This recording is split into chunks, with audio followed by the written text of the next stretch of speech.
m'appelle Jean-Sébastien Berubé, je suis auteur de bande dessinée, membre de l'ABC, puis je suis une personne qui bégaye aussi. Ça fait que le bégaiement, là, pour moi, c'est quoi? Ben, c'est une différence, c'est scientifique, c'est génétique, c'est neurologique. Le bégaiement, c'est quelque chose qui fluctue, dans le sens que moi, des fois, je bégaye, des fois, je bégaye pas du tout. Ça varie d'une minute à l'autre. Puis le bégaiement en soi, là, c'est pas quelque chose de bien ou mal. Ce qui fait du bégaiement quelque chose de mal, là, ben, c'est la société. C'est le regard que la société porte sur le bégaiement. Toutes les idées préconçues, les préjugés, les fausses croyances. Moi, les fausses croyances du bégaiement, je les ai entendues toute ma vie, là. Que c'est causé par un traumatisme de l'enfance, des problèmes psychologiques, ou de l'anxiété, ou la drogue, l'alcool, la déficience intellectuelle, la maladie mentale. Le bégaiement, là, c'est rien de tout ça. On bégaye pas parce qu'on manque de confiance en soi, mais on peut manquer de confiance en soi parce qu'on bégaye. Moi, j'ai manqué de confiance en moi toute ma vie. À cause du jugement de la société. Tu sais, on fait partie de 1% de la population mondiale, puis on est une minorité audible.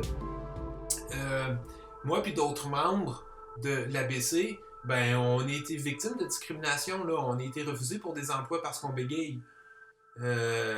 Moi, quand je sors dans la rue, là, puis que je commence à parler à des inconnus, puis que je bégaye, ben, je vois le regard des gens qui change, là. Je vois la peur dans le regard des gens, l'incompréhension.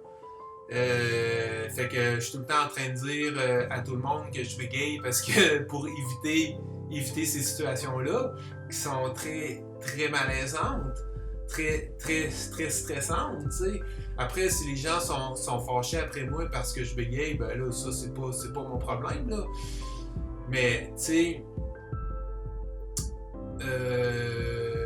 ce que l'ABC m'enseigne, puis d'ailleurs, je remercie l'ABC, ce que l'ABC m'enseigne, là, c'est qu'elle m'enseigne à accepter mon bégaiement, à le normaliser, parce que c'est pas de ma faute si je bégaye. Donc, j'ai pas à m'excuser de ça. Puis à comprendre le bégaiement d'un point de vue scientifique, bon, tout ça, puis à mieux vivre avec.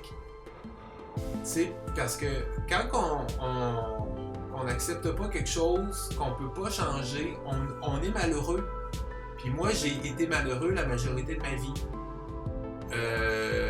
Depuis que je suis dans un processus à long terme, là, c'est un cheminement. Depuis que je suis dans le cheminement d'accepter mon bégaiement, ben je vis mieux avec ça, tu sais. Je me mets moins de pression pour arrêter de bégayer à tout prix. D'ailleurs, la pression qu'on met sur les personnes qui bégayent pour qu'ils arrêtent de bégayer, ben c'est contre-productif, ça fonctionne pas. Parce que plus tu mets de la pression sur quelqu'un qui bégaye, ben plus la personne va bégayer. Dire moi, je l'ai vécu, là. Puis des fois, là, cette pression-là, c'est une pression que des fois c'est pour bien faire. Dans le sens que, tu sais, il y a des parents ou, tu sais, les membres de la famille, ils vont vouloir que la personne arrête de bégayer parce que la famille veut que la personne soit bien, s'épanouisse, réussisse dans la vie, ait du succès. Mais non, là, le bégaiement, c'est que c'est pas comme ça que ça fonctionne. Plus tu mets de la pression à quelqu'un pour qu'il arrête de bégayer, plus c'est pire.